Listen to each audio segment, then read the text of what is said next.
KSRTC ഡ്രൈവറുമായുള്ള തർക്കത്തിൽ തിരുവനന്തപുരം മേയറുടെ വാദം പൊളിയുന്നു.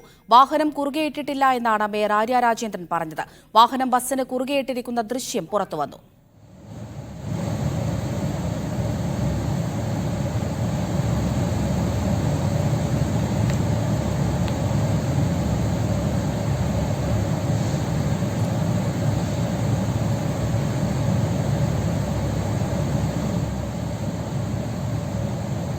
ഗോപാൽ ശിലാസനൽ തിരുവനന്തപുരത്ത് നിന്ന് വിവരങ്ങൾ നൽകാനായി ചേരുന്നു. ഗോപാൽ, നേരത്തെ മാധ്യമങ്ങളെ കണ്ടപ്പോഴും മേയർ പറഞ്ഞത് വാഹനം ബസ്സിന് മുന്നിലിട്ടിട്ടില്ല എന്നായിരുന്നു. പക്ഷേ ഈ CCTV ദൃശ്യങ്ങളിൽ നിന്ന് എന്താണ് വ്യക്തമാകുന്നത്? അമൃത, ഈ മേയറുടെ വാദങ്ങൾ പൂർണ്ണമായും പൊളിയുന്നതാണ് നമ്മൾ ഈ CCTV ദൃശ്യങ്ങളിലൂടെ നമുക്ക് വ്യക്തമാവുന്നൊരു കാര്യം. കാരണം ഈ ഘട്ടങ്ങളിലെല്ലാം തന്നെ ഇന്ന് രാവിലെ മേയറുടെ പ്രതികരണം വന്നപ്പോഴും ഇന്നലെ അനൌദ്യോഗികമായി നമ്മൾ സംസാരിച്ചപ്പോഴെല്ലാം തന്നെ പറഞ്ഞത് മേയറുടെ വാഹനം ഇവരെ പിന്തുടരുകയോ ഈ വാഹനത്തിൽ കുറുകെ ഇടുകയോ ബസ് തടയുകയോ ചെയ്തിട്ടില്ല എന്നതായിരുന്നു.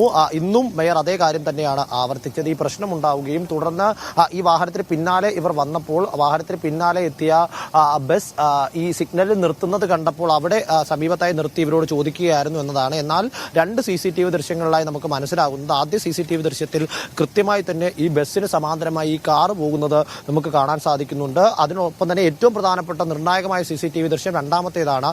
അതാണ് ഈ CCTV ഈ സിഗ്നലിന്റെ സമീപത്തായി വാഹനം നിർത്തിയിട്ട സ്ഥലത്തുള്ള CCTV ദൃശ്യം. ആ ദൃശ്യത്തിൽ കാണുന്നത് കൃത്യമായി തന്നെ നമുക്ക് കാണാം മേയറും കുടുംബവും സഞ്ചരിച്ചിരുന്ന ഒരു ചുമന്ന കാർ. ആ കാർ കൃത്യമായി തന്നെ സൂപ്പർഫാസ്റ്റ് ബസ്സിന്റെ കുറുകെ നിർത്തിയിട്ടിരിക്കുന്നതും കാറിൽ നിന്നിറങ്ങി ഈ മേയറുടെ വാഹനത്തിലുണ്ടായിരുന്നവരെല്ലാം തന്നെ ചേർന്ന് നിന്ന് ഈ ബസ് ഡ്രൈവറോടുമായി തർക്കിക്കുന്നതും മറുവശത്തേക്ക് സച്ചിൻ ദേവ് MLA നടന്നു പോകുന്നതും എല്ലാം തന്നെ നമുക്ക് കാണാൻ സാധിക്കും. ഏകദേശം 3 മിനിറ്റോളം ദൈർഘ്യമുള്ള ദൃശ്യത്തിൽ മുക്കാൽ ഭാഗത്തോളവും ഈ ബസ്സിന് കുറുകെ കാർ ഇട്ടിരിക്കുന്നതാണ് നമുക്ക് കാണാൻ സാധിക്കുന്നത്. അതോടുകൂടി തന്നെ വാഹനത്തെ പിന്തുടർന്നിട്ടില്ല എന്നും വാഹനം കുറുകെ ബസ്സിന് കുറുകെ തങ്ങളുടെ കാർ ഇട്ടിട്ടില്ല എന്നുമുള്ള ആ ഒരു മേയറുടെ വാദം പൂർണ്ണമായും പൊളിയുകയാണ്. അതിനോടൊപ്പം തന്നെ ഇപ്പോൾ അല്പം മുൻപ് തന്നെ യദുവിൻ്റെതായി പുറത്തു വന്ന വാക്കുകളും കൂടി ചേർത്ത് വായിക്കുമ്പോൾ ഈ വാഹനം കൃത്യമായി തന്നെ പിന്തുടർന്നു.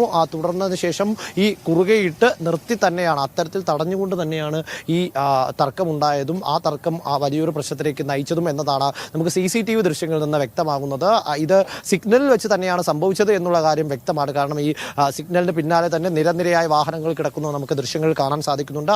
അതിനോടൊപ്പം തന്നെ നേരത്തെ സൂചിപ്പിച്ചതുപോലെ തന്നെ കുറുകെ വാഹനം ഇട്ടിട്ടുണ്ടോ ഇല്ലയോ എന്ന കാര്യത്തിൽ പൂർണ്ണമായും തപ്പിത്തറഞ്ഞുകൊണ്ടുള്ള ഒരു ഉത്തരമാണ് മേയറുടെ ഭാഗത്തു നിന്നുണ്ടായത്. ഒരു വ്യക്തത ആദ്യം വാഹനം തടഞ്ഞിട്ടില്ല, കുറുകെ ഇട്ടിട്ടില്ല എന്ന് പറയുകയും പിന്നീട് സിഗ്നൽ വാഹനം ബസ് നിർത്തിയിട്ടിരിക്കുന്നത് കണ്ട് അതിന് സമീപത്തായി കാർ നിർത്തി അതിനുശേഷം കാർ ഒതുക്കിയിട്ടതിന് ശേഷമാണ് തങ്ങൾ ഡ്രൈവറോട് തർക്കിച്ചത് എന്നുള്ളതാണ് ഈ മേയറുടെ വാദത്തിൽ നിന്ന് അല്ലെങ്കിൽ മേയറുടെ വാക്കുകളിൽ നിന്ന് നമുക്ക് വ്യക്തമായത്. അതിന് അത്തരത്തിലല്ല എന്നുള്ളതാണ് ഇപ്പോൾ CCTV ദൃശ്യങ്ങൾ പുറത്തു വരുമ്പോൾ നമുക്ക് വ്യക്തമാകുന്നത്. അമൃത.